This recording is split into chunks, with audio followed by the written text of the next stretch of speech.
Hello everyone, स्वागत है आप सभी का हमारे YouTube channel exam 2.0 study channel पर। आज के इस वीडियो में हम लोग UPSC, EPFO, EO, AO and APFC की मॉडल प्रैक्टिस सेट को कवर करने वाले हैं।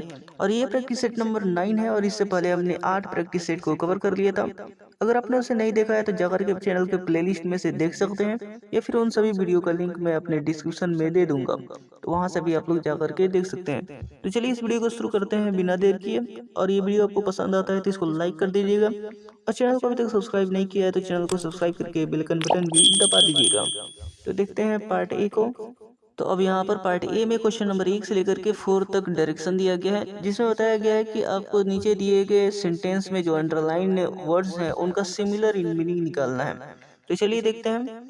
पहला क्वेश्चन यहाँ पर दिया गया है और आपको यहाँ पर उत्तर बताना है। There was a devastating attack on his work. तो बताइए इसका करेक्ट आंसर दिए गए ऑप्शनों में से क्या होगा। आपको सिमिलर इन मीनिंग बताना है। तो बताइए सिमिलर इन मीनिंग क्या होगा डिवास्टेटिंग का।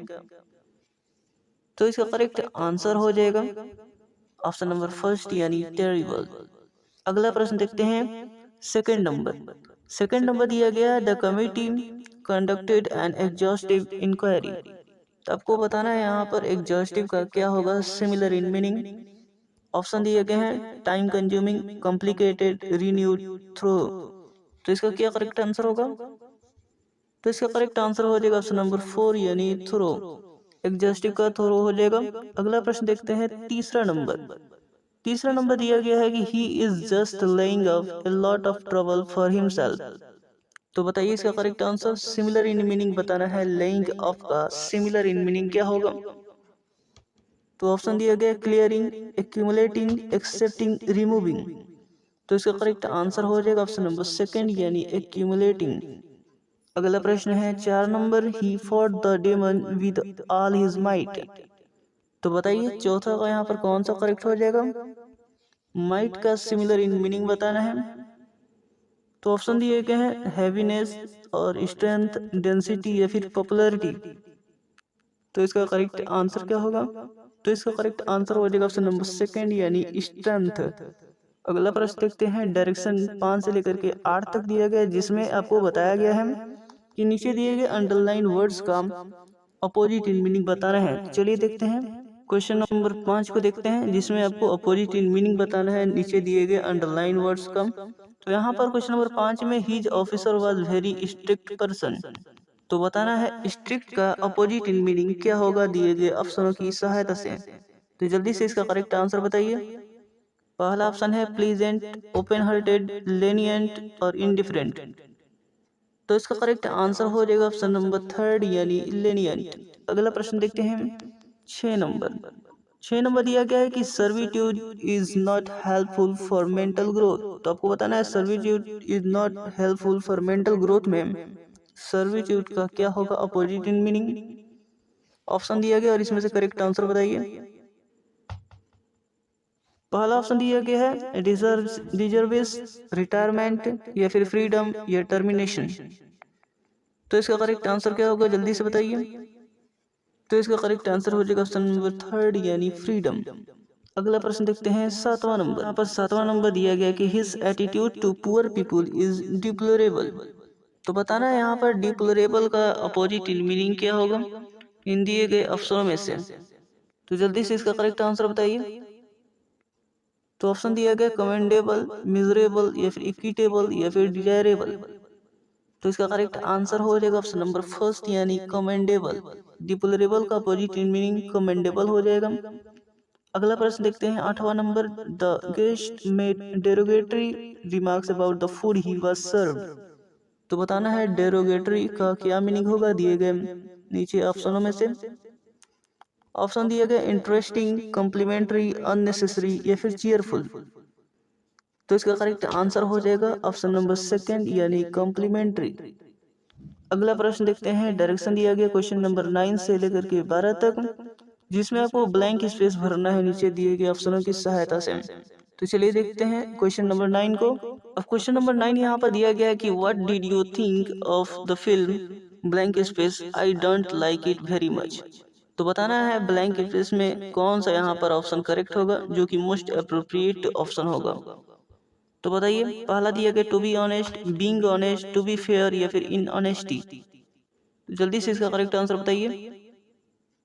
तो इसका करेक्ट आंसर मैं आपको बता दे रहा हूँ, इसका करेक्ट आंसर हो जाएगा ऑप्शन नंबर फर्स्ट, यानी to be honest I did not like it very much. ठीक है, तो ऑप्शन नंबर फर्स्ट करेक्ट हो जाएगा। इसका अगला प्रश्न यहाँ पर 10वां नंबर दिया गया, he blank space in this school since 2010। तो आपको बताना है ब्लैंक स्पेस में क्या भरा जाएगा नीचे दिए गए ऑप्शनों की सहायता से। जल्दी से इसका करेक्ट आंसर बताइए। तो इसका करेक्ट आंसर हो जाएगा ऑप्शन नंबर थर्ड, यानी has been studying. He has been studying in this school since 2010। अगला प्रश्न है 11 नंबर की, his parents died when he was young। I think that's why he has blank space problems। तो आपको बताना है नीचे दिए गए ऑप्शनों की सहायता से क्या भरा जाएगा ऑप्शन। तो इसका करेक्ट आंसर मैं आपको बता दे रहा हूँ, इसका करेक्ट आंसर हो जाएगा ऑप्शन नंबर सेकेंड, यानी so many problems। I think that's why he has so many problems। इसका अगला प्रश्न यहाँ पर 12 नंबर दिया गया है, ब्लैंक स्पेस के बाद if he is willing to fit in with the plan of the group. तो बताना है ब्लैंक स्पेस में क्या भरा जाएगा, नीचे दिए गए ऑप्शनों की सहायता से बताना है। तो बताइए इसका करेक्ट आंसर क्या होगा। तो इसका करेक्ट आंसर हो जाएगा दिए गए ऑप्शनों में से ऑप्शन नंबर थर्ड, यानी there is no objection to his joining the party if he is willing to fit in with the plan of the group. ठीक है, तो ऑप्शन नंबर थर्ड करेक्ट हो जाएगा। अगला प्रश्न देखते हैं क्वेश्चन नंबर 13 को। क्वेश्चन नंबर 13 से लेकर के 16 तक डायरेक्शन दिया गया है, जिसमें आपको एरर फाइंड करना है कि किस पार्ट में एरर है सेंटेंस का। तो क्वेश्चन नंबर 13 दिया गया है, 2/3 of the book were rubbish, no error. तो बताना इसमें से किस पार्ट में एरर है। तो जल्दी से बताइए क्वेश्चन नंबर 13 में किस पार्ट में एरर है। तो इसका करेक्ट आंसर क्या होगा। तो इसका करेक्ट आंसर हो जाएगा ये ऑप्शन नंबर 2, यानी पार्ट 2 में एरर है। वेयर की जगह पर वाज होना चाहिए, 2/3 of the book was rubbish. ठीक है, वाज होना चाहिए, वाज रबिश। इसका अगला प्रश्न देखते हैं 14 नंबर। अब 14 नंबर दिया गया है कि you will be answerable for the court with any lies you have told, no error. तो बताना इसमें किस पार्ट में एरर है। तो जल्दी से इसका करेक्ट आंसर बताइए। तो इसका करेक्ट आंसर हो जाएगा ऑप्शन नंबर 2, यानी पार्ट 2 में एरर है। Answerable for the court with, for की जगह पर क्या होना चाहिए, यहाँ पर टू होना चाहिए। Answerable to the court with any lies you have told. इसका अगला प्रश्न यहाँ पर 15 नंबर दिया गया कि she felt terribly anxious for have to sing in front of such a large audience, no error. तो बताना है 15 नंबर में कहाँ पर एरर है, किस पार्ट में एरर है, आप लोगों को बताने हैं। तो इसका करेक्ट आंसर क्या होगा, जल्दी से बताइए। तो इसका करेक्ट आंसर हो जाएगा पार्ट 2 में एरर है। पार्ट 2 में anxious for have to sing, for have की जगह पर होना चाहिए अबाउट हैविंग, अबाउट हैविंग होना चाहिए। She felt terribly anxious about having to sing in front of such a large audience. अगला प्रश्न देखते हैं हम 16 नंबर। 16 नंबर दिया गया कि I don't agree with smacking children if they do something wrong, no error. तो बताइए 16 नंबर में किस पार्ट में एरर है। तो इसका करेक्ट आंसर क्या होगा, जल्दी से बताइए। तो इसका करेक्ट आंसर हो जाएगा यहाँ पर विद स्मैकिंग चिल्ड्रेन की जगह पर टू स्मैकिंग चिल्ड्रेन होना चाहिए, TO, टू स्मैकिंग चिल्ड्रेन। तो ऑप्शन नंबर यहाँ पर सेकेंड, यानी पार्ट 2 में एरर है। तो पार्ट 2 में एरर हो जाएगा। अगला प्रश्न देखते हैं 17 नंबर। अब अगला प्रश्न यहाँ पर 17 से लेकर के 20 तक डायरेक्शन दिया गया, जिसमें इडियम एंड फ्रेजेस का मीनिंग बताना है नीचे दिए गए ऑप्शनों की सहायता से। तो चलिए देखते हैं क्वेश्चन नंबर 17 यहाँ पर दिया गया है, मोस्ट अप्रोप्रिएट एक्सप्रेशन बताना है इडियम एंड फ्रेजेस का। तो 17 नंबर दिया गया set off the plate. Set off the plate का क्या होगा मीनिंग, ये आपको बताना है। तो जल्दी से इसका करेक्ट आंसर बताइए। तो इसका करेक्ट आंसर क्या होगा। तो इसका करेक्ट आंसर हो जाएगा सेट ऑफ द प्लेट का मीनिंग हो जाएगा ऑप्शन नंबर थर्ड, यानी take a responsibility. Option number third correct हो जाएगा। अगला प्रश्न देखते हैं 18 number, the holy grail. The holy grail का यहाँ पर बताना है मीनिंग की क्या होगा। तो बताइए इसका करेक्ट आंसर। तो नीचे दिए गए ऑप्शनों की सहायता से इसका करेक्ट आंसर क्या होगा। तो इसका करेक्ट आंसर हो जाएगा option number second, an important object और गोल। अगला प्रश्न देखते हैं 19 नंबर। 19 नंबर दिया गया है कि you scratch my back I will scratch yours. तो बताना है इसका करेक्ट आंसर क्या होगा। तो ऑप्शन में से करेक्ट मीनिंग हो जाएगा ऑप्शन नंबर फर्स्ट यानी mutual favour. You scratch my back I will scratch yours, मतलब म्यूचुअल फेवर्स हो जाएगा। अगला प्रश्न देखते हैं। अगला प्रश्न 20 नंबर दिया गया कि at the drop of A hat, तो आपको बताना है यहाँ पर क्या होगा, मीनिंग दिए गए ऑप्शनों में से। तो 20 नंबर का मीनिंग बताना है। तो इसका करेक्ट आंसर हो जाएगा नीचे दिए गए ऑप्शनों में से ऑप्शन नंबर फर्स्ट यानी without any hesitation. At the drop of A height का मीनिंग हो जाएगा। इसका अगला प्रश्न यहाँ पर पार्ट बी में 21 नंबर दिया गया है कि निम्नलिखित में से किस राज्य ने मातृ मृत्यु दर MMR में नमूना पंजीकरण प्रणाली SRS की विवरणिका में उल्लेखनीय गिरावट दर्ज की है। तो बताना है किस राज्य ने की है। तो इसका करेक्ट आंसर हो जाएगा ऑप्शन नंबर थर्ड यानी उत्तर प्रदेश ने। अगला प्रश्न है 22 नंबर। निम्नलिखित समिति की सिफारिश पर भारत के बीमा नियामक और विकास प्राधिकरण IRDAI की स्थापना की गई है। तो किसकी सिफारिश पर। तो इसका करेक्ट आंसर हो जाएगा ऑप्शन नंबर सेकंड यानी मल्होत्रा समिति के सिफारिश पर। अगला प्रश्न देखते हैं 23 नंबर। अब 23 नंबर यहाँ पर दिया गया है कि किस सीमा की सुरक्षा में सुधारों के लिए मधुकर गुप्ता समिति गठित की गई थी। तो बताना है किस सीमा की सुरक्षा में सुधारों के लिए मधुकर गुप्ता समिति गठित की गई थी। तो इसका करेक्ट आंसर हो जाएगा दिए गए ऑप्शनों में से ऑप्शन नंबर फर्स्ट यानी भारत और पाकिस्तान। अगला प्रश्न 24 नंबर। 24 नंबर दिया गया कि राज्य की नीति के निर्देशक तत्वों के बारे में निम्नलिखित में से कौन सा कथन सही नहीं है। तो बताना है राज्य की नीति के निर्देशक तत्वों के बारे में निम्नलिखित में से कौन सा कथन सही नहीं है। तो यहाँ पर जो कथन दिया गया और इनमें से आपको पढ़ करके बताना है कौन सा कथन सही नहीं है। तो यहाँ पर डायरेक्ट मैं आपको आंसर बता दे रहा हूँ। ये करेक्ट आंसर हो जाएगा वे सभी मूल अधिकारों पर अभिभावी हो सकते हैं। ये कथन जो है वो सत्य नहीं है। तो ऑप्शन नंबर 2 करेक्ट हो जाएगा। बाकी ये तीनों कथन हैं, पहला दूसरा तीसरा ये सही है। इसके बाद अगला प्रश्न यहाँ पर 25 नंबर दिया गया कि नो स्पीना मेरी आत्मकथा आगामी आत्मकथा है। तो बताना है नो स्पीना मेरी आत्मकथा किसकी आत्मकथा है। तो इसका करेक्ट आंसर हो जाएगा दिए गए ऑप्शनों में से ऑप्शन नंबर थर्ड यानी सेनवान की। अगला प्रश्न है 26 नंबर की भारत के परमाणु हथियारों के कार्यक्रम के बारे में आदेश नियंत्रण और परिचालन निर्णयों के लिए भारत में कौन सा कार्यालय जिम्मेदार है। तो बताना है भारत के परमाणु हथियारों के कार्यक्रम के बारे में। तो इसका करेक्ट आंसर हो जाएगा यहाँ पर दिए गए ऑप्शनों में से ऑप्शन नंबर फर्स्ट यानी परमाणु कमांड अथॉरिटी। परमाणु कमांड अथॉरिटी जिम्मेदार है। अगला प्रश्न देखते हैं 27 नंबर। यहाँ पर 27 नंबर दिया गया कि निम्नलिखित में से कौन सा निकाय भ्रष्टाचार धारणा सूचकांक प्रकाशित करता है। तो इसका करेक्ट आंसर हो जाएगा दिए गए ऑप्शनों में से ऑप्शन नंबर सेकंड यानी पारदर्शिता अंतरराष्ट्रीय। अगला प्रश्न है 28 नंबर। 28 नंबर दिया गया कि CRISPR क्या है। तो बताना है CRISPR क्या है। तो इसका करेक्ट आंसर हो जाएगा दिए गए ऑप्शनों में से ऑप्शन नंबर फर्स्ट यानी जीन संपादन तकनीक है। अगला प्रश्न देखते हैं 29 नंबर। 29 नंबर यहाँ पर दिया गया है कि यद्यपि सिंधु लिपि की समझ अभी तक संभव नहीं हुआ है, लेकिन अधिकांश अध्ययन करने वाले विद्वानों ने निम्नलिखित में से किस बिंदु पर सहमति व्यक्त की है। तो बताना है किस बिंदु पर सहमति व्यक्त की है। पहला यहाँ पर दिया गया कि यह आमतौर पर बाएं से दाएं लिखा गया था। दूसरा दिया गया कि कुछ संख्यात्मक मूल्यों का प्रतिनिधित्व की पहचान की गई है। तो बताना है नीचे दिए गए कोड की सहायता से कि कौन सा कथन सत्य है। तो इसका करेक्ट आंसर हो जाएगा ऑप्शन नंबर सेकंड यानी कुछ संख्यात्मक मूल्यों का प्रतिनिधित्व की पहचान की गई है। ये कथन केवल सही है, बाकी ये जो कथन दिया गया है बाएं से दाएं ये गलत है। तो इसका करेक्ट आंसर हो जाएगा ऑप्शन नंबर सेकंड यानी केवल 2।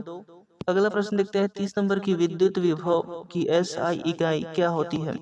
तो बताना है SI इकाई क्या होती है विद्युत विभव का। ऑप्शन दिए गए एम्पियर वोल्ट फैराड और फिर उसके बाद कूलम। तो इसका करेक्ट आंसर हो जाएगा ऑप्शन नंबर सेकंड यानी वोल्ट होता है। अगला प्रश्न है 31 नंबर।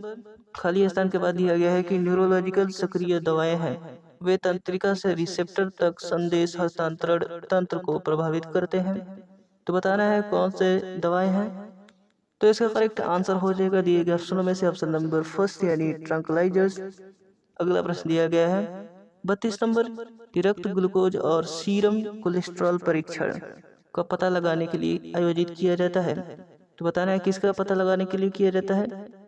तो ऑप्शन में से करेक्ट आंसर क्या होगा। तो इसका करेक्ट आंसर हो जाएगा ऑप्शन नंबर 4 यानी गैर संचारी रोग का पता लगाने के लिए किया जाता है। अगला प्रश्न दिया गया 33 नंबर। 33 नंबर दिया गया यहाँ पर खाली स्थान के बाद रोग विकार है जो क्रोमोसोम संरचना या विकासशील भ्रूण की क्षतिग्रस्त होने का कारण हो सकता है। तो बताना है यहाँ पर कौन सा रोग है। तो इसका करेक्ट आंसर हो जाएगा दिए गए ऑप्शनों में से ऑप्शन नंबर फर्स्ट यानी जन्मजात बीमारियां। अगला प्रश्न देखते हैं 34 नंबर, राष्ट्रीय कौशल विकास मिशन के संदर्भ में निम्नलिखित कथनों पर विचार करें। कौशल विकास के संदर्भ में बताना है। तो पहला दिया गया कि मिशन विकास और उद्यमिता मंत्रालय MSDE मिशन के लिए नोडल मंत्रालय होगा। दूसरा दिया गया इसमें केवल 15 राज्य और 4 केंद्र शासित प्रदेश शामिल होंगे। तो अब आपको बताना है इनमें से कौन सा कथन सत्य है। तो इसका करेक्ट आंसर हो जाएगा केवल और केवल फर्स्ट यहाँ पर सही है। ठीक है, तो ऑप्शन नंबर फर्स्ट करेक्ट हो जाएगा। अगला प्रश्न देखते हैं 35 नंबर। 35 नंबर दिया गया है कि निम्नलिखित में से किस बैंक ने पहला संपर्क रहित क्रेडिट और डेबिट कार्ड जारी किया था। तो बताना है किस बैंक ने जारी किया था सबसे पहला संपर्क रहित क्रेडिट और डेबिट कार्ड। तो इसका करेक्ट आंसर हो जाएगा दिए गए ऑप्शनों में से ऑप्शन नंबर फर्स्ट यानी ICICI बैंक। अगला प्रश्न देखते हैं। अगला प्रश्न दिया गया यहाँ पर 36 नंबर की अलाउद्दीन खिलजी को सेना में सुधारों के लिए जाना जाता है। इस सुधार के बारे में निम्नलिखित कथनों पर विचार करें। पहला कथन दिया गया वह नियमित सेना बनाए रखने वाला पहला दिल्ली सुल्तान था। उसने अपने सैनिकों को नकदी में भुगतान दिया। तीसरा दिया गया है उन्होंने सेना में भ्रष्टाचार की जांच के लिए दाग और चेहरा प्रणाली की शुरुआत की। तो बताना है इसमें से कौन सा करेक्ट कथन है। तो इसका करेक्ट आंसर मैं आपको बता दे रहा हूँ, अलाउद्दीन खिलजी की सेना में सुधारों के लिए जाना जाता है। तो सुधारों के बारे में ये सभी के सभी करेक्ट हैं, यानी पहला, दूसरा और तीसरा तीनों के तीनों करेक्ट हो जाएगा। तो ऑप्शन नंबर थर्ड करेक्ट हो जाएगा उपर्युक्त सभी। इसका अगला प्रश्न यहाँ पर 37 नंबर दिया गया है कि केंद्रीय पेट्रोलियम और प्राकृतिक गैस मंत्रालय ने 2030 तक तेल और गैस उत्पादन को दोगुना करने के उद्देश्य से हाइड्रोकार्बन विजन 2030 जारी किया है। नीति विशेष रूप से कहाँ दी गई है। तो आपको बताना है नीति विशेष रूप से कहाँ दी गई है। तो इसका करेक्ट आंसर हो जाएगा ऑप्शन नंबर फर्स्ट यानी उत्तर पूर्वी राज्यों के लिए यहाँ पर दी गई है। अगला प्रश्न दिया गया है 38 नंबर। 38 नंबर दिया गया कि नीति आयोग के गठन के बाद भारत में नियोजन प्रक्रिया में महत्वपूर्ण बदलाव हुए हैं। निम्नलिखित नियोजन और उसके प्रस्तावक की सूची 2 के साथ सूची 1 के मिलान पर विचार करें। तो देखते हैं। तो यहाँ पर सूची 1 और सूची 2 दिया गया है, योजना मॉडल और प्रस्ताव दिए गए हैं। तो चलिए इसका मिलान करते हैं। तो बॉम्बे योजना का जो प्रस्तावक है वो बिरला और टाटा समूह है। गांधीवादी योजना का यहाँ पर तीसरा हो जाएगा श्रीमान नारायण, और पीपल्स प्लान का MN रॉय, और सर्वोदय योजना के जो थे वो जयप्रकाश नारायण। ठीक है, तो इसका करेक्ट आंसर हो जाएगा 4 3 2 1। तो ऑप्शन में से करेक्ट आंसर हो जाएगा ऑप्शन नंबर 4 यानी 4 3 2 1। अगला प्रश्न देखते हैं 39 नंबर। इसका अगला प्रश्न यहाँ पर 39 नंबर दिया गया कि चांगवान घोषणा पत्र से संबंधित है। तो बताना है यहाँ पर कौन संबंधित है। तो इसका करेक्ट आंसर हो जाएगा ऑप्शन नंबर 4 यानी आर्द्रभूमि और मानव कल्याण। अगला प्रश्न देखते हैं 40 नंबर। 40 नंबर दिया गया कि निम्नलिखित कारकों में से किसने भारत में खिलाफत आंदोलन को अंतिम आघात दिया। तो बताना है खिलाफत आंदोलन को अंतिम आघात किसने दिया। तो इसका करेक्ट आंसर यहाँ पर बताना है। तो यहाँ पर पहला दिया गया 1922 में गांधी द्वारा असहयोग आंदोलन के निलंबन को निलंबित कर दिया गया। दूसरा दिया गया हिंदू और मुस्लिम के बीच एकता का अभाव हुआ। और तीसरा दिया गया तुर्की में पश्चिम समर्थक धर्मनिरपेक्ष गणराज्य की स्थापना हुई। और चौथा दिया गया जिन्ना के नेतृत्व में मुस्लिम लीग में सांप्रदायिक तत्वों का उदय। तो इसमें से करेक्ट आंसर हो जाएगा ऑप्शन नंबर थर्ड यानी तुर्की में पश्चिम समर्थक धर्मनिरपेक्ष गणराज्य की स्थापना हुई। इसी तरीके से अगला प्रश्न देखते हैं 41 नंबर की राष्ट्रीय चंबल अभयारण्य घड़ियाल संरक्षण के लिए एक त्रिराज्य संरक्षित क्षेत्र है। इनमें से कौन सा राज्य उनमें से एक नहीं है। तो बताना है त्रिराज्य संरक्षित क्षेत्र है तो उनमें से कौन सा राज्य दिए गए ऑप्शनों में से नहीं है। तो इसका करेक्ट आंसर हो जाएगा यहाँ पर ऑप्शन नंबर 4 यानी बिहार नहीं है। इसका अगला प्रश्न यहाँ पर 42 नंबर दिया गया है कि दोहरा वित्तीय दमन शब्द अक्सर समाचार में रहता है। इस संदर्भ में निम्नलिखित में से किसने बैलेंस शीट के परिसंपत्ति पक्ष पर वित्तीय दमन किया है। तो देखते हैं पहला क्या दिया गया है। तो पहला दिया गया उच्च मुद्रास्फीति, दूसरा है SLR आवश्यकता, तीसरा है PSL आवश्यकता। तो बताना है इसका करेक्ट आंसर। तो इसका करेक्ट आंसर हो जाएगा ऑप्शन नंबर 2nd और 3rd यानी यहाँ पर SLR आवश्यकता और PSL आवश्यकता। तो ऑप्शन नंबर 3rd करेक्ट हो जाएगा, केवल 2 और 3। अगला प्रश्न देखते हैं 43 नंबर की भारत ने WTO मानदंडों के तहत चीन को बाजार अर्थव्यवस्था स्थिति देने के लिए अनिच्छा दिखाई है। बाजार अर्थव्यवस्था स्थिति शब्द के संदर्भ में निम्नलिखित में से कौन सा सत्य है। तो इसमें से करेक्ट आंसर मैं आपको बता दे रहा हूँ। इसका करेक्ट आंसर हो जाएगा, यहाँ पर करेक्ट आंसर हो जाएगा ऑप्शन नंबर 4, यानी उपरोक्त में से कोई भी कथन यहाँ पर सही नहीं है। आप लोग यहाँ पर पढ़ सकते हैं, इनमें से कोई भी कथन जो है वो सत्य नहीं है। तो अगला देखते हैं यहाँ पर। इसका अगला प्रश्न यहाँ पर 44 नंबर दिया गया कि एक मिश्रित आर्थिक प्रणाली में क्या होता है। तो इसका करेक्ट आंसर बताना है, एक मिश्रित आर्थिक प्रणाली में क्या होता है। तो दिए गए ऑप्शनों में से आपको करेक्ट आंसर बताने हैं। तो इसमें से करेक्ट आंसर मैं आपको बता दे रहा हूँ। इसका करेक्ट आंसर हो जाएगा ऑप्शन नंबर 4, यानी मिश्रित आर्थिक प्रणाली में सरकार और बाजार दोनों एक साथ आर्थिक उत्पादन और वितरण का फैसला करते हैं। अगला प्रश्न देखते हैं 45 नंबर की। बक्सर 1764 की लड़ाई में निम्नलिखित में से किसने ईस्ट इंडिया कंपनी के खिलाफ गठबंधन बनाया था। तो किसने किसने बनाया था गठबंधन। तो इसका करेक्ट आंसर क्या होगा, पहले ऑप्शन देख लेते हैं। तो इसमें से करेक्ट आंसर हो जाएगा ऑप्शन नंबर 3, यानी मीर कासिम, सुजाउद्दौला और शाह आलम द्वितीय। अगला प्रश्न देखते हैं 46 नंबर। 46 नंबर दिया गया कि कावेरी जल विवाद के संदर्भ में 1892 और 1924 के समझौते को अनुचित शक्ति का असंगत सौदा और असमानता के रूप में प्रकट किया गया है, क्योंकि। तो आपको बताना है दिए गए नीचे ऑप्शनों में से कौन सा करेक्ट होगा। तो इसका करेक्ट आंसर मैं आपको बता दे रहा हूँ। इसका करेक्ट आंसर हो जाएगा ऑप्शन नंबर 2, यानी मद्रास सरकार की सहमति के बिना मैसूर नदी पर किसी भी सिंचाई बुनियादी ढांचे को विकसित नहीं कर सकता है। अगला प्रश्न देखते हैं। अगला प्रश्न दिया गया 47 नंबर की। डॉक्टर भीमराव अम्बेडकर का जन्म 14 अप्रैल 1891 को हुआ था। उनका जन्मदिन हाल ही में घोषित किया गया है। तो किसके रूप में यहाँ पर घोषित किया गया आपको बताना है। ऑप्शन दिया गया पर्यावरण दिवस, जल दिवस, सौर दिवस या फिर कानून दिवस। तो इसका करेक्ट आंसर हो जाएगा ऑप्शन नंबर 2, यानी जल दिवस के रूप में। अगला प्रश्न दिया गया 48 नंबर की। व्यक्तिगत सत्याग्रह के संदर्भ में निम्नलिखित कथनों पर विचार करें। व्यक्तिगत सत्याग्रह के संदर्भ में निम्नलिखित कथनों पर विचार करना है। तो इसका करेक्ट आंसर मैं आपको बता दे रहा हूँ। यहाँ पर करेक्ट आंसर हो जाएगा दिए गए ऑप्शनों में से ऑप्शन नंबर 2, यानी व्यक्तिगत सत्याग्रह स्वतंत्रता की तलाश नहीं करना था, बल्कि अभिव्यक्ति के अधिकार की मांग करता था। अगला प्रश्न देखते हैं 49 नंबर। इसका अगला प्रश्न यहाँ पर 49 नंबर दिया गया है कि निम्नलिखित में से किसके खिलाफ क्रोध की लहर ने जलियांवाला बाग के नरसंहार की परिणति तक पहुंचाया। तो आपको बताना है किसके खिलाफ क्रोध की लहर ने जलियांवाला बाग के नरसंहार की परिणति तक पहुंचाया।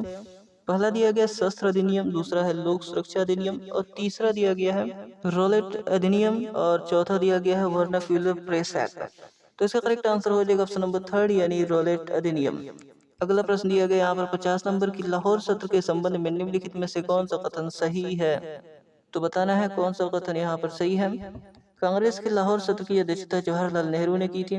स्वतंत्र उपनिवेश स्थिति के लिए संकल्प पारित किया गया था। तो बताना है कौन सा कथन नीचे जो दिए गए हैं कोड की सहायता से। तो इसका करेक्ट आंसर क्या होगा, कौन सा कथन सही है। तो इसका करेक्ट आंसर हो जाएगा केवल और केवल पहला कथन सही है। कांग्रेस की लाहौर सत्र की अध्यक्षता जवाहरलाल नेहरू ने की। इसके बाद अगला प्रश्न यहाँ पर 51 नंबर दिया गया कि भारत के संविधान की उद्देशिका के संबंध में निम्नलिखित कथनों में से कौन सा सही नहीं है। तो बताना है कौन सा कथन यहाँ पर सही नहीं है। पहला दिया गया उद्देशिका के मूल रूप में पंथ निरपेक्ष लोकतंत्रात्मक गणराज्य पद नहीं था।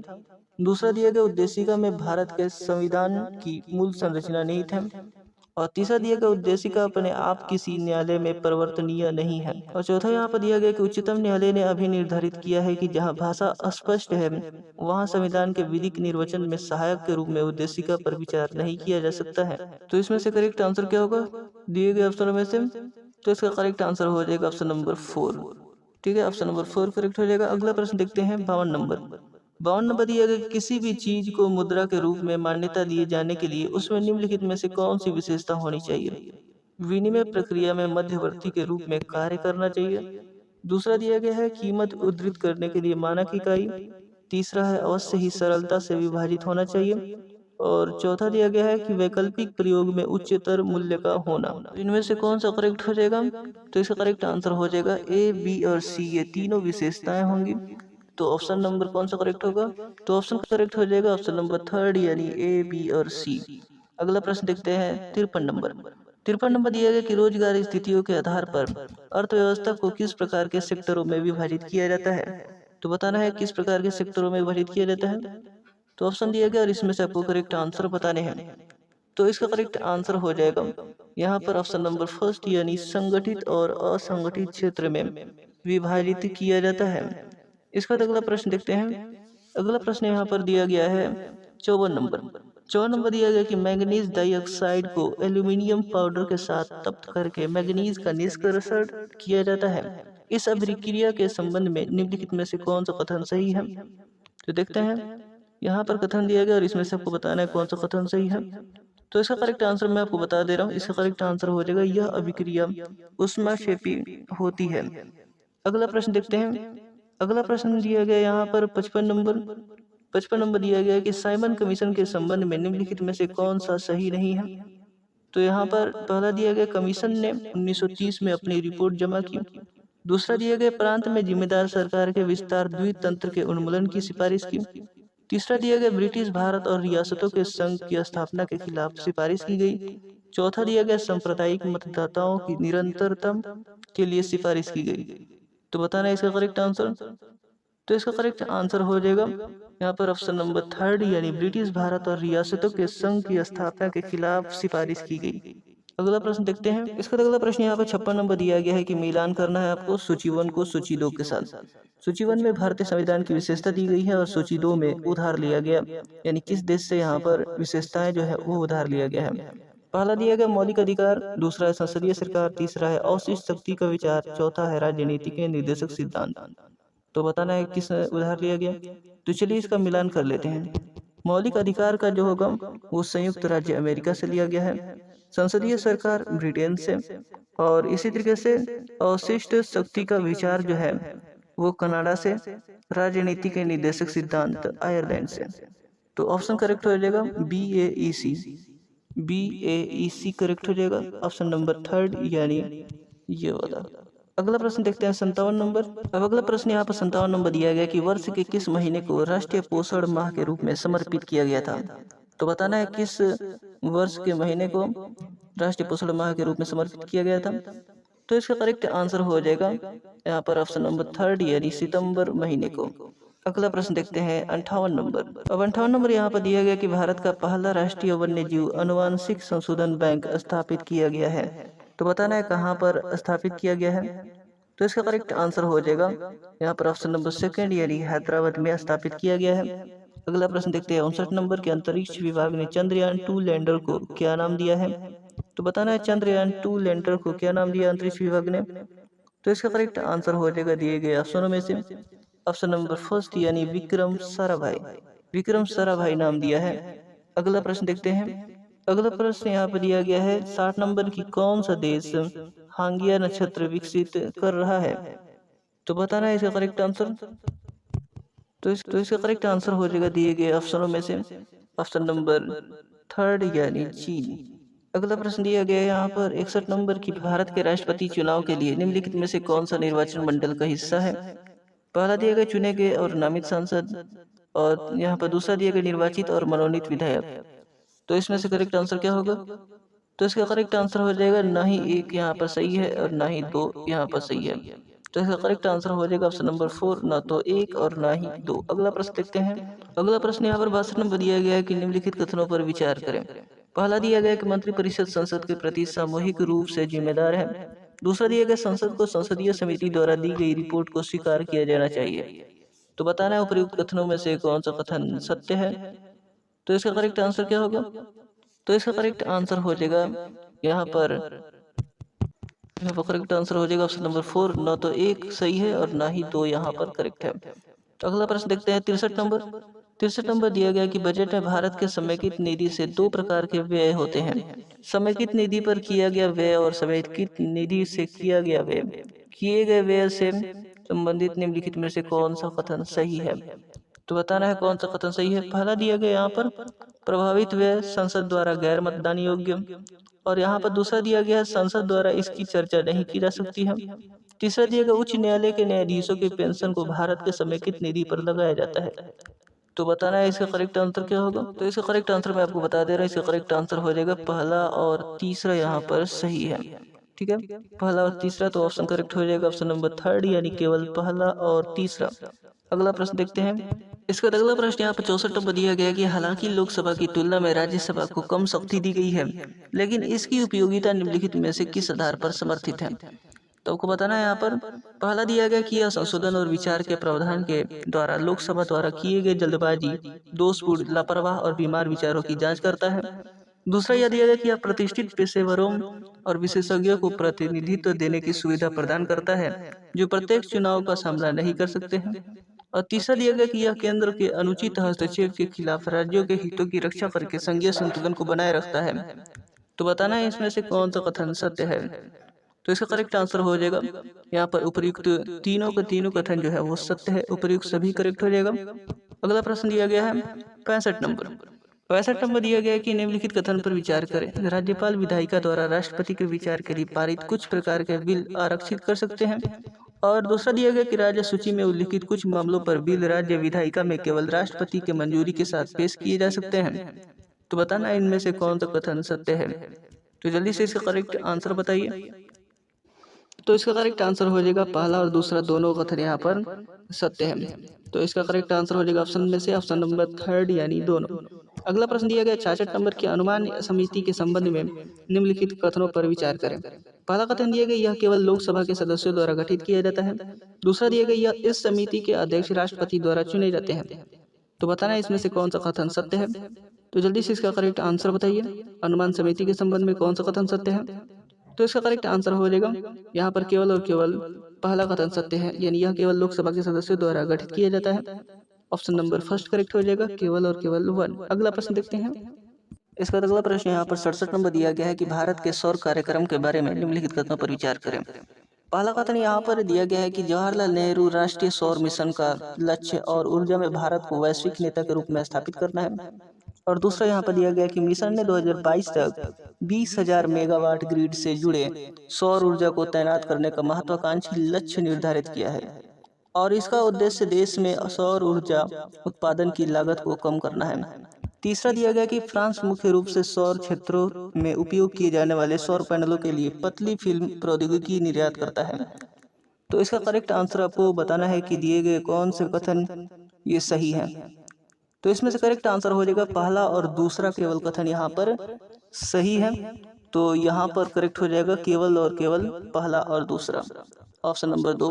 अगला प्रश्न देखते हैं 68 नंबर की निम्नलिखित में से कौन सा रोग किसी संक्रमित व्यक्ति के मुंह अथवा नाक से निकलने वाली सूक्ष्म बूंदों यानी ड्रॉपलेट से नहीं फैलता है। तो आपको बताना है नहीं फैलता है। तो इसका करेक्ट आंसर हो जाएगा ऑप्शन नंबर 3 यानी HIV एड्स। HIV एड्स जो है वो मुंह अथवा नाक से निकलने वाली सूक्ष्म बूंदों से नहीं फैलता है। अगला प्रश्न देखते हैं। इसका अगला प्रश्न यहाँ पर दिया गया है 69 नंबर की 220 वोल्ट जनरेटर से एक बल्ब जुड़ा हुआ है, यानी भी दिया गया है 220 वोल्ट और धारा दिया गया है 0.5 एम्पियर, आई दिया गया है और बल्ब की शक्ति निकालना है यानी पावर निकालना है। तो जल्दी से इसका करेक्ट आंसर बताइए। तो इसका करेक्ट आंसर आना चाहिए ऑप्शन नंबर फर्स्ट यानी 110 वाट। अगला प्रश्न देखते हैं। इसका अगला प्रश्न यहाँ पर दिया गया कि एक लड़का जूते पहने हुए है, इसका प्रत्येक जूता जमीन के साथ 200 सेंटीमीटर स्क्वायर क्षेत्र के संपर्क में आता है। तब जब यह दोनों पैरों को जमीन पर रखता है तो 9000 न्यूटन प्रति मीटर स्क्वायर का दाब उत्पन्न होता है। तो अब बताना है शरीर का द्रव्यमान क्या होगा। तो बताना है इसका शरीर का द्रव्यमान क्या होगा। क्वेश्चन को एक बार फिर से पढ़िए और इसको हल करने की कोशिश कीजिए। तो इसका उत्तर जो आना चाहिए वो उत्तर आना चाहिए यहाँ पर 36 किलोग्राम द्रव्यमान यहाँ पर आना चाहिए, मास 36 kg आना चाहिए। अगला प्रश्न देखते हैं। इसका अगला प्रश्न यहाँ पर 72 नंबर दिया गया कि हाइड्रोजन गैस का 1 मोल अणुग्राम ऑक्सीजन अधिक में जलकर 290 kg उष्मा देता है। उन्हीं परिस्थितियों में 4 ग्राम हाइड्रोजन गैस के जलने से कितनी उष्मा उत्पन्न होगी। तो इसका करेक्ट आंसर क्या होगा, इसको हल कीजिए और इसका उत्तर बताइए। तो इसका उत्तर आना चाहिए आपका ऑप्शन नंबर 3 यानी 580 किलोग्राम उष्मा उत्पन्न होगा। अगला प्रश्न दिया गया यहाँ पर 73 नंबर की निम्नलिखित में से कौन सा युग्म सही नहीं है। तो सही नहीं है वो बताना है। यहाँ पर जो दिया गया है touch pad, locator device, microphone output device है, मॉनिटर आउटपुट डिवाइस है। तो बताना इसमें से कौन सा सही नहीं है। तो इसका करेक्ट आंसर हो जाएगा option number 2 microphone output device, ये सही नहीं है। तो ऑप्शन नंबर 3 करेक्ट हो जाएगा केवल और केवल 2। अगला प्रश्न देखते हैं 74 नंबर की मल्टीकास्टिंग क्या होता है। तो बताना है मल्टीकास्टिंग क्या होता है। तो इसका करेक्ट आंसर हो जाएगा दिए गए ऑप्शनों में से ऑप्शन नंबर 1 यानी स्टेशनों के ग्रुप को फ्रेम भेजना। अगला प्रश्न है 75 नंबर, माइक्रोसॉफ्ट वर्ड में फॉन्ट शैली, आकार, फॉन्ट का रंग आदि किसके विकल्प का होता है, यानी किस फॉर्मेटिंग का विकल्प होता है। तो इसमें से करेक्ट आंसर क्या होगा दिए गए ऑप्शन में से? तो इसका करेक्ट आंसर हो जाएगा ऑप्शन नंबर फर्स्ट, यानी कैरेक्टर फॉर्मेटिंग का विकल्प होते हैं। इसका अगला प्रश्न यहाँ पर 76 नंबर दिया गया है कि निम्नलिखित में से किस मशीनरी का गठन औद्योगिक विवाद अधिनियम 1947 के तहत समुचित सरकार द्वारा नहीं किया जाता है? तो इसमें से आपको करेक्ट आंसर बताना है, ऑप्शन यहाँ पर दिए गए हैं। तो बताइए इसका करेक्ट आंसर। तो इसका करेक्ट आंसर हो जाएगा यहाँ पर ऑप्शन नंबर थर्ड, यानी राष्ट्रीय न्यायाधिकरण। राष्ट्रीय न्यायाधिकरण का गठन केवल केंद्र सरकार द्वारा किया जाता है, समुचित सरकार द्वारा नहीं। अगला प्रश्न देखते हैं 77 नंबर की, निम्नलिखित प्रतिष्ठानों में से किसे मातृत्व लाभ अधिनियम 1961 के तहत शामिल किया गया है? तो बताना है किसको शामिल किया गया है यहाँ पर। तो यहाँ पर ऑप्शन दिए गए 10 अथवा उससे अधिक कर्मचारी कार्यरत कारखाने, दूसरा है बागान, और तीसरा है दुकानें एवं प्रतिष्ठान, और चौथा है प्रयुक्त सभी। तो इसका करेक्ट आंसर हो जाएगा मातृत्व लाभ अधिनियम 1961 के तहत जिसे शामिल किया गया है वो सभी के सभी को शामिल किया गया। यहाँ पर तीनों शामिल किए गए हैं, तो ऑप्शन नंबर 4 करेक्ट हो जाएगा। अगला प्रश्न देखते हैं। अगला प्रश्न यहाँ पर 78 नंबर दिया गया है कि कर्मचारी पेंशन योजना के संबंध में निम्नलिखित कथनों पर विचार करें। पहला कथन दिया गया, कर्मचारी भविष्य निधि योजना में नियोक्ता और कर्मचारी दोनों ही कर्मचारी के मासिक वेतन के 12% का योगदान करते हैं। और दूसरा दिया गया यहाँ पर कि यह योजना उन कर्मचारियों के लिए अनिवार्य है जो मूल वेतन के रूप में प्रति माह 10,000 रुपये प्राप्त करते हैं। तो इनमें से कौन सा कथन सत्य है? तो इसका करेक्ट आंसर मैं आपको बता दे रहा हूँ, इसका करेक्ट आंसर हो जाएगा केवल पहला कथन यहाँ पर सत्य है। तो ऑप्शन नंबर पहला करेक्ट हो जाएगा, केवल और केवल ए। अगला प्रश्न है 79 नंबर की, भविष्य निधि योजना में किए गए नए बदलाव में निम्नलिखित में से किन परिस्थितियों में पूरा पैसा निकालने का प्रस्ताव किया गया है? तो बताना है किन परिस्थितियों में किया गया है। तो इसका करेक्ट आंसर मैं आपको बता दे रहा हूँ, इसका करेक्ट आंसर हो जाएगा उपरोक्त सभी परिस्थितियों में, बच्चों की शादी, गंभीर बीमारी या फिर बच्चों की शिक्षा। अगला प्रश्न देखते हैं 80 नंबर, कर्मचारी भविष्य निधि ईपीएफ पर मिलने वाला ब्याज की सिफारिश किसके द्वारा किया जाता है? तो बताइए इसका करेक्ट आंसर। तो इसका करेक्ट आंसर क्या होगा? इसका करेक्ट आंसर हो जाएगा ऑप्शन नंबर थर्ड, यानी केंद्रीय न्यासी बोर्ड द्वारा। अगला प्रश्न है 81 नंबर की, कर्मकार क्षतिपूर्ति अधिनियम 1923 के संबंध में निम्नलिखित कथनों पर विचार करें। पहला कथन दिया गया कि यह अधिनियम सभी कारखानों, खानों, बागानों, मशीन चलित वाहनों, निर्माण कार्यों को शामिल करता है। और दूसरा दिया गया इसके तहत केवल रोजगार माध्यमों के लिए मुआवजे का प्रावधान किया गया है। तो बताना है कौन सा कथन सही है। तो इसका करेक्ट आंसर मैं आपको बता दे रहा हूँ, इसका करेक्ट आंसर हो जाएगा कर्मकार क्षतिपूर्ति अधिनियम 1923 के संबंध में केवल और केवल पहला कथन यहाँ पर सही है। तो ऑप्शन करेक्ट हो जाएगा केवल और केवल पहला। अगला प्रश्न देखते हैं। अगला प्रश्न यहाँ पर 82 नंबर दिया गया है कि कर्मकार क्षतिपूर्ति अधिनियम के अंतर्गत कर्मकार क्षतिपूर्ति आयुक्त के संबंध में निम्नलिखित कथनों पर विचार करें। पहला यहाँ पर दिया गया, राज्य सरकार कर्मकार क्षतिपूर्ति आयुक्तों को नियुक्ति कर सकती है। दूसरा दिया गया, आयुक्त भारतीय दंड संहिता के अर्थ में लोक सेवक होते हैं। तो बताना इसमें से कौन सा करेक्ट आंसर होगा। तो इसका करेक्ट आंसर हो जाएगा ए और बी दोनों ही कथन यहाँ पर सत्य है। तो ऑप्शन करेक्ट हो जाएगा ऑप्शन नंबर थर्ड, ए और बी दोनों। अगला प्रश्न देखते हैं यहाँ पर 83 नंबर दिया गया कि कारखाना अधिनियम 1948 के अंतर्गत कामगारों को उपलब्ध कराई जाने वाली सुविधा के संबंध में निम्नलिखित कथनों पर विचार करें।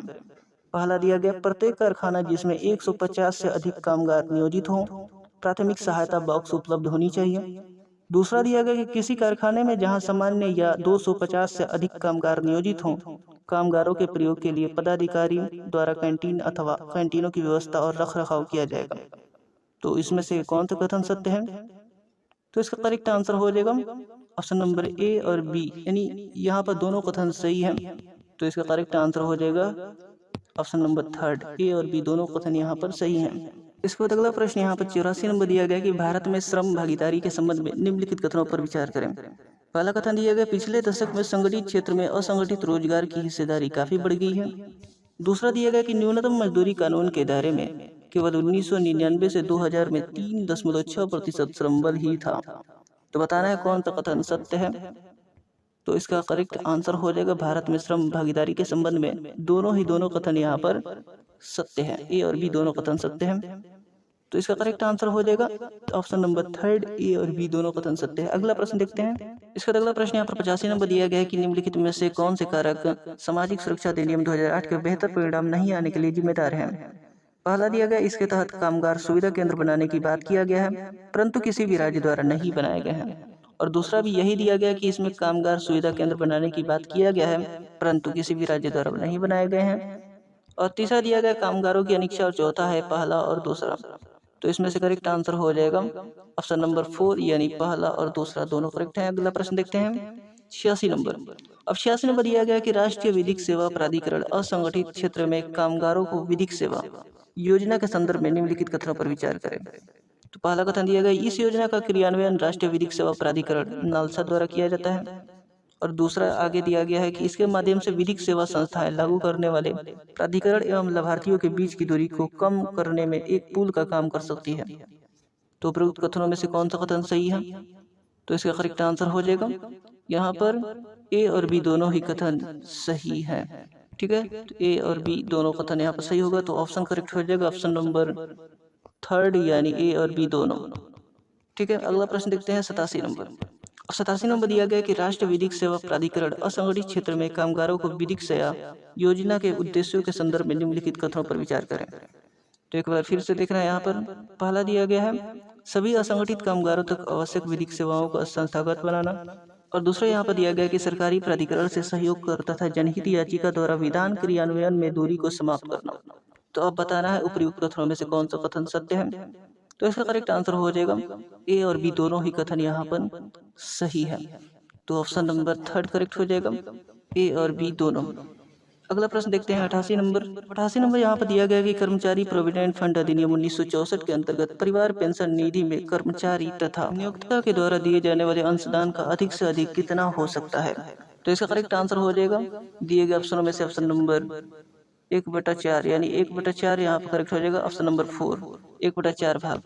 इसके बाद अगला प्रश्न यहाँ पर 89 नंबर दिया गया है कि कर्मचारी परिवार पेंशन योजना में निम्नलिखित बातों की व्यवस्था की जा सकती है। परिवार पेंशन योजना के संबंध में असत्य कथन का चुनाव करें। तो यहाँ पर पहला कथन दिया गया है असामयिक मृत्यु की दशा में माहवारी पेंशन की व्यवस्था करता है। दूसरा दिया गया है किसी कर्मचारी की असामयिक मृत्यु हो जाने पर मृतक के परिवार के सदस्यों को वित्तीय सहायता प्रदान करती है।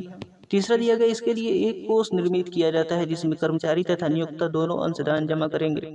और चौथा है इनमें से कोई नहीं। तो बताना है इसमें से कौन सा कथन सत्य नहीं है, यानी परिवार पेंशन योजना के संबंध में असत्य है।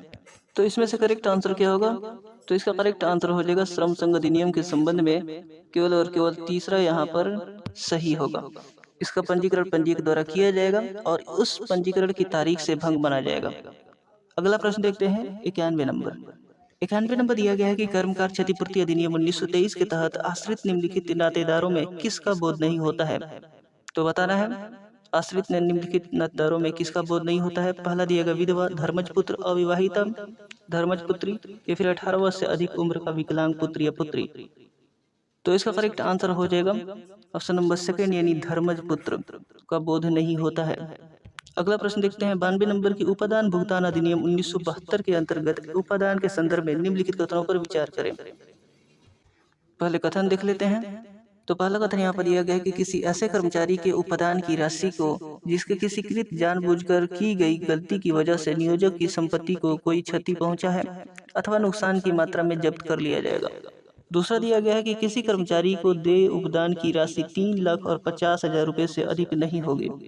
ठीक है, तो अब बताना है कि कौन सा कथन इसमें से सही है। तो इसका करेक्ट आंसर मैं आपको बता दे रहा हूँ। इसका करेक्ट आंसर हो जाएगा यहाँ पर ऑप्शन नंबर 3 यानी ए और बी दोनों ही कथन यहाँ पर सही है। अगला प्रश्न देखते हैं 93 नंबर। इसका अगला प्रश्न यहाँ पर 93 नंबर दिया गया कि कर्मकार क्षतिपूर्ति अधिनियम 1923 के तहत नियोक्ता द्वारा किन परिस्थितियों में क्षतिपूर्ति देय नहीं होगा। पहला दिया गया कामगार पर दुर्घटना के समय शराब या नशीले पदार्थों का असर था। दूसरा दिया गया कर्मकार द्वारा जानबूझकर सुरक्षा उपकरण या निर्देश का उल्लंघन किया गया हो। और तीसरा दिया गया कि कर्मकार द्वारा किसी सुरक्षा कवच या उपकरण को जानबूझकर हटा दिया जाना या अनदेखी करना। चौथा दिया गया उपरोक्त सभी।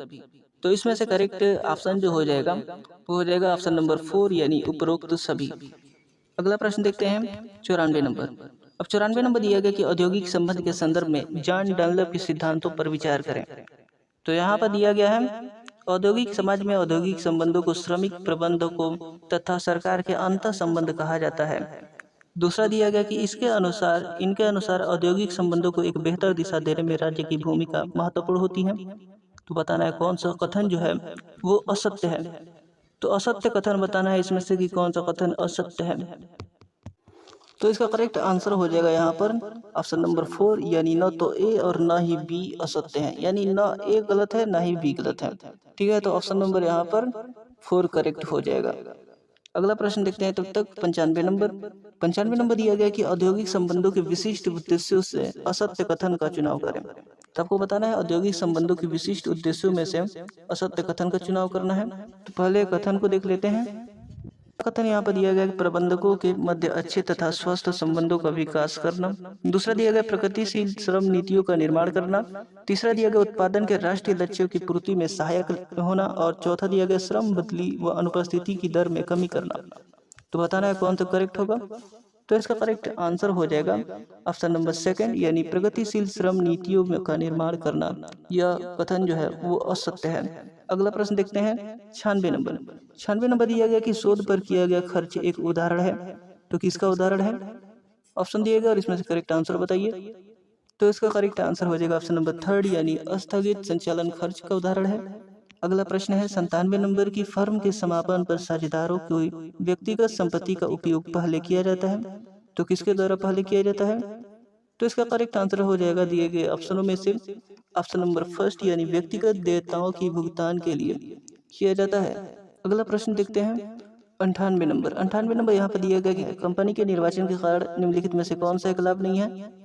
तो इसका करेक्ट आंसर हो जाएगा दिए गए ऑप्शनों में से ऑप्शन नंबर 4, यानी कोई व्यवसाय करने की स्वतंत्रता। ऑप्शन नंबर 4 करेक्ट हो जाएगा, कोई व्यवसाय करने की स्वतंत्रता।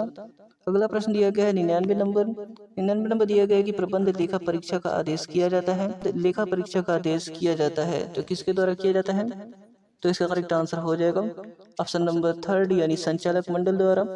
इसका अगला प्रश्न यहाँ पर 100 नंबर दिया गया है कि मान लीजिए कि M बराबर आरंभिक स्टॉक, N बराबर खरीद, O बराबर अंतिम स्टॉक, P बराबर बिक्री माल की लागत। तो सही समीकरण क्या होगा।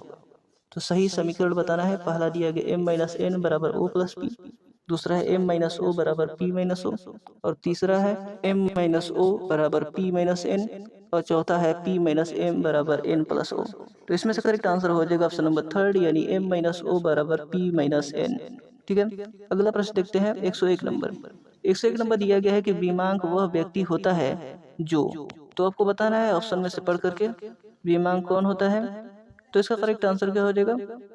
तो दिए गए ऑप्शनों में से इसका करेक्ट आंसर मैं आपको बता दे रहा हूँ। इसका करेक्ट आंसर हो जाएगा ऑप्शन नंबर 2, यानी बीमादार ही हुई हानि को प्रमाणित करता है, वही बीमांक व्यक्ति होता है। अगला प्रश्न देखते हैं। इसका अगला प्रश्न यहाँ पर 102 नंबर दिया गया है कि यदि कुल बिक्री 1 लाख रुपये है, कुल बिक्री में शामिल नकद बिक्री 20,000 रुपये और विक्रय वापस 7,000 रुपये है। 31 मार्च 1993 को बिक्री के लिए कुल देनदार 9,000 रुपये है तथा 31 मार्च 1933 को ही प्राप्त बिल 2,000 रुपये है। तो अब बताना है कि औसत भुगतान अवधि 1992-93 वर्ष के लिए होगी। तो आपको औसतन भुगतान विधि कितनी होगी ये आपको बताने हैं 1992-93 वर्ष के लिए। तो कितने दिन की होगी। तो इसका करेक्ट आंसर हो जाएगा दिए गए ऑप्शनों में से ऑप्शन नंबर 4, यानी 55 दिन आएगा। आप लोग अपना चेक कर सकते हैं हल करके। इसका अगला प्रश्न यहाँ पर 103 नंबर दिया गया है कि चलित कारोबार विचार के अंतर्गत एक व्यवसाय। इसका अगला प्रश्न यहाँ पर 103 नंबर दिया गया है कि चलित कारोबार विचार के अंतर्गत एक व्यवसाय के चालू रहने के बारे में मान्यता होती है। तो क्या मान्यता होती है ये आपको बताना है ऑप्शन से। तो बताइए इसका करेक्ट आंसर। तो इसका करेक्ट आंसर हो जाएगा ऑप्शन नंबर 1, यानी अपरिमित अवधि की मान्यता होती है। अगला प्रश्न दिया गया 104 नंबर माइक्रोसॉफ्ट वर्ड में कैरेक्टर फॉर्मेटिंग के अंतर्गत उसके बाद यहाँ पर डैश दिया गया है का उपयोग किसी विशिष्ट पाठ्य को अंडरलाइन करने के लिए किया जाता है। तो किसका उपयोग किया जाता है। तो इसका करेक्ट आंसर हो जाएगा ऑप्शन नंबर 2, यानी अंडरलाइन का उपयोग। इसका अगला प्रश्न यहाँ पर 105 नंबर दिया गया है कि निम्नलिखित में से कौन से कथन बायोस के संबंध में सही है। तो इसका करेक्ट आंसर क्या होगा। पहला दिया गया है यह कंप्यूटर फर्मवेयर के लिए निर्देशों का समुच्चय है, और दूसरा दिया गया कि यह इनपुट तथा आउटपुट संचालन नियंत्रित करता है। तीसरा दिया गया बायोस का संक्षिप्त रूप बेसिक इनपुट आउटपुट सिस्टम है। तो अब बताना है यहाँ पर कौन सा कथन सत्य है। तो इसका करेक्ट आंसर हो जाएगा यहाँ पर ऑप्शन नंबर 4, यानी सभी कथन यहाँ पर सही हैं। अगला प्रश्न देखते हैं। इसका अगला प्रश्न यहाँ पर 106 नंबर दिया गया है कि कितने वर्षों में एक धनराशि 6.1% प्रति वर्ष के साधारण ब्याज पर दोगुनी हो जाएगी।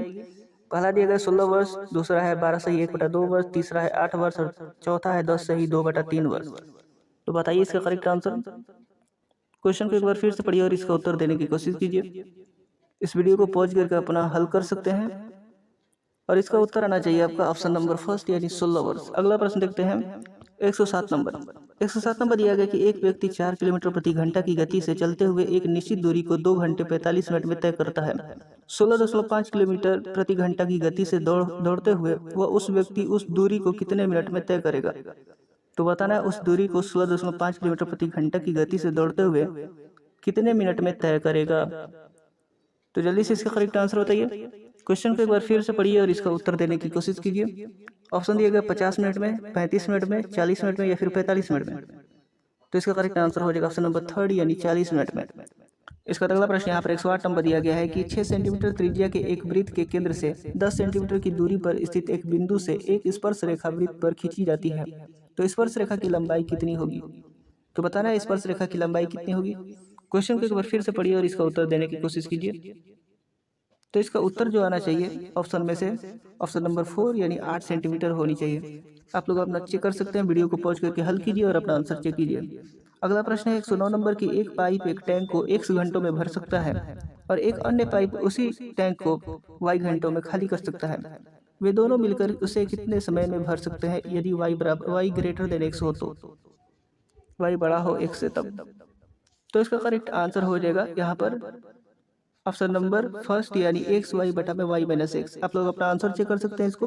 अगला प्रश्न देखते हैं। तब तक 110 नंबर दिया गया कि संख्या 2055 में कौन सी लघुत्तम संख्या जोड़ी जानी चाहिए जिससे वह 27 से ठीक ठाक विभाज्य हो जाए। तो बताना है कौन सी लघुत्तम संख्या जोड़ी जानी चाहिए। तो इसका करेक्ट आंसर हो जाएगा दिए गए ऑप्शनों में से ऑप्शन नंबर सेकंड यानी 24। अगला प्रश्न देखते हैं 111 नंबर की एक नौका में 15 नाविकों का औसत वजन उस समय 1.6 किलोग्राम बढ़ जाता है जब उनमें से 42 किलोग्राम वजन वाले एक नाविक के स्थान पर दूसरा व्यक्ति आता है। तो नए व्यक्ति का वजन किलोग्राम में बताइए। तो बताना इसमें नए व्यक्ति का वजन कितना होगा। तो जल्दी से इसको हल कीजिए और इसका उत्तर बताइए। ऑप्शन दिए गए 67 kg, 65 kg और उसके बाद 66 kg और उसके बाद 43 kg। तो इसका करेक्ट आंसर हो जाएगा ऑप्शन नंबर थर्ड यानी 66 kg। अगला प्रश्न देखते हैं 112 नंबर। अब 112 नंबर यहाँ पर दिया गया है कि एक दुकानदार ने 30 किलोग्राम चावल को 70 रुपये प्रति किलोग्राम की दर से और 20 किलोग्राम चावल को 70.75 रुपये प्रति किलोग्राम की दर से खरीदा। यदि वह दोनों प्रकार के चावलों को मिला देता है और 80.50 प्रति किलोग्राम की दर से बेचता है तो उसका लाभ कितना होगा। तो बताना है उसका लाभ कितना होगा। क्वेश्चन को एक बार ध्यान से पढ़िए और इसका उत्तर देने की कोशिश कीजिए। इसको हल करने के बाद इसका आंसर आना चाहिए, वो आना चाहिए ऑप्शन नंबर सेकंड यानी 510 रुपये। अगला प्रश्न देखते हैं 113 नंबर। 13 नंबर दिया गया है कि 729 मिली मिश्रण में क्रमशः 7:2 के अनुपात में दूध और पानी है। उसमें कितना पानी और मिलाया जाए जिससे नए मिश्रण में दूध और पानी का अनुपात क्रमशः 7:3 हो जाए। तो बताना है कितना पानी मिलाना होगा। तो इसका करेक्ट आंसर क्या होगा जल्दी से बताइए। तो इसका करेक्ट आंसर आना चाहिए ऑप्शन में से ऑप्शन नंबर फर्स्ट यानी 81 मिलीलीटर। 81 मिलीलीटर और मिलाने पर उसका अनुपात जो है वो 7:2 से 7:3 हो जाएगा। अगला प्रश्न देखते हैं 114 नंबर। 114 नंबर दिया गया है कि एक रेलगाड़ी 45 किलोमीटर प्रति घंटा की औसत चाल से गंतव्य पर ठीक समय पर पहुंचती है। यदि वह 30 किलोमीटर प्रति घंटा की चाल से चलती है तो 15 मिनट विलंब से पहुंचती है। कुल यात्रा की लंबाई कितनी होगी। तो क्वेश्चन को एक बार ध्यान से पढ़िए और इसका उत्तर देने की कोशिश कीजिए। ऑप्शन दिया गया 20.5 किलोमीटर, 40.5 किलोमीटर, 22.5 किलोमीटर, 30.5 किलोमीटर। तो कुल यात्रा की लंबाई कितनी है। तो इसका करेक्ट आंसर आना चाहिए ऑप्शन नंबर थर्ड यानी 22.5 किलोमीटर। इसका अगला प्रश्न यहाँ पर 115 नंबर दिया गया है कि सी के वेतन पर उसके वेतन का 1/4 कर यानी टैक्स लगता है और उसकी बचत वेतन की 1/3 है। तो व्यय और बचत का अनुपात कितना है। तो बताइए व्यय और बचत का अनुपात कितना है। तो इसका करेक्ट आंसर क्या होगा जल्दी से बताइए। ऑप्शन दिया गया 4:5, दूसरा है 4:3, 5:4 और 3:4। तो इसका करेक्ट आंसर हो जाएगा ऑप्शन नंबर थर्ड यानी 5:4 है व्यय और बचत का अनुपात। अगला प्रश्न देखते हैं 116 नंबर। 116 नंबर यहाँ पर दिया गया कि यदि किसी घन के विकर्ण की लंबाई 7√3 सेंटीमीटर है तो इस घन का पृष्ठीय क्षेत्रफल क्या होगा। तो बताना है पृष्ठीय क्षेत्रफल ज्ञात करना है। पहला दिया गया 216 centimetre square, 256 centimetre square, 284 centimetre square और चौथा दिया गया है 294 सेंटीमीटर स्क्वायर। तो बताइए इसका करेक्ट आंसर क्या आना चाहिए। इसको हल कीजिए और इसका उत्तर बताइए। तो इसका उत्तर आना चाहिए ऑप्शन नंबर 4 यानी 294 सेंटीमीटर स्क्वायर। आप लोग अपना हल करके इसे चेक कर सकते हैं। अगला प्रश्न यहाँ पर 117 नंबर दिया गया कि यदि संख्या इतना के प्रत्येक विषम अंक में से 2 घटा लिया जाए तथा प्रत्येक सम अंक में से 3 जोड़ दिया जाए तो नई निर्मित संख्या में निम्नलिखित में से कौन से अंक दोहराए गए हैं। तो बताना है नई निर्मित संख्या में से कौन से अंक दोहराए गए हैं। तो ऑप्शन दिया गया 9 4 6 5 या फिर 5 4 या फिर 5 7। तो जल्दी से इसका करेक्ट आंसर बताइए। विषम अंक में यहाँ पर विषम अंक में से 2 घटाना है और प्रत्येक सम अंक में से 3 जोड़ देना है। तब बताना है कि निर्मित संख्या में से कौन सा अंक दोहराया गया है। तो इसका करेक्ट आंसर आना चाहिए ऑप्शन नंबर 4 यानी 5 और 7 जो है वो दोहराए गए हैं। इसका अगला प्रश्न देखते हैं 118 नंबर। 118 नंबर दिया गया कि बिंदु ए से एक व्यक्ति 12 मीटर पूर्व की ओर चला तथा बिंदु बी पर पहुंचा। बिंदु बी से वह बाईं ओर मुड़ा तथा 4 मीटर चला तथा फिर वह दाईं ओर मुड़ा तथा 6 मीटर चला तथा फिर दाईं ओर मुड़ा और 7 मीटर चला तथा फिर दाईं ओर मुड़ा तथा बिंदु एम पर पहुंचा। यदि यह दिया गया है कि बिंदु एम के उत्तर में बिंदु बी है तो बी तथा एम के बीच कितनी दूरी है। क्वेश्चन को एक बार फिर से पढ़िएगा और इसका उत्तर देने की कोशिश कीजिए। तो यहाँ पर जो आंसर आएगा आप लोग चेक कर लीजिएगा, आंसर मिला लीजिएगा। इसका आंसर आएगा ऑप्शन नंबर 1 यानी 3 मीटर। 3 मीटर की दूरी होगी बी तथा एम के बीच। अगला प्रश्न देखते हैं 119 नंबर की यदि एक दर्पण को एमएन रेखा पर रखा जाए तो दी गई उत्तर आकृति में से कौन सी आकृति प्रश्न आकृति की सही प्रतिबिंब होगी। तो यहाँ पर प्रश्न आकृति दी गई है और उत्तर आकृति यहाँ पर दिए गए हैं। तो आप लोग पहले उत्तर आकृति इसी पर बना लीजिए। यहाँ पर एमएन दर्पण है और प्रश्न आकृति ये दिया गया है। तो उत्तर आकृति कैसा बनेगा। तो यहाँ पर इसका करेक्ट आंसर मैं आपको बता दे रहा हूँ। इसका करेक्ट आंसर हो जाएगा ऑप्शन नंबर 3 यानी ये वाला उत्तर आकृति हो जाएगी। अगला प्रश्न देखते हैं 120 नंबर जो कि इस वीडियो का लास्ट प्रश्न है। वह आरेख चुनिए जो नीचे दिए गए वर्गों के बीच का संबंध का सही निरूपण करता है। तो आरेख चुनना है जो नीचे दिए गए वर्गों का सही निरूपण करता है। विश्व भारत दिल्ली। तो अब बताना विश्व भारत दिल्ली जो यहाँ पर वर्ग दिए गए हैं इसका निरूपण कौन सी आकृति करती है। तो इसका करेक्ट आंसर मैं आपको बता दे रहा हूँ। इसका करेक्ट आंसर हो जाएगा यहाँ पर ऑप्शन नंबर 3 विश्व भारत और दिल्ली का यह सही निरूपण करता है। तो उम्मीद करता हूँ कि वीडियो आपको पसंद आया होगा और इसी तरीके के और नए वीडियो देखने के लिए हमारे साथ जुड़ जाइए और चैनल को अभी तक सब्सक्राइब नहीं किया है तो चैनल को सब्सक्राइब करके बेल आइकन बटन भी दबा दीजिए ताकि हमारा एक भी वीडियो का नोटिफिकेशन आपसे मिस ना हो सके। तो मिलते हैं अगले वीडियो में।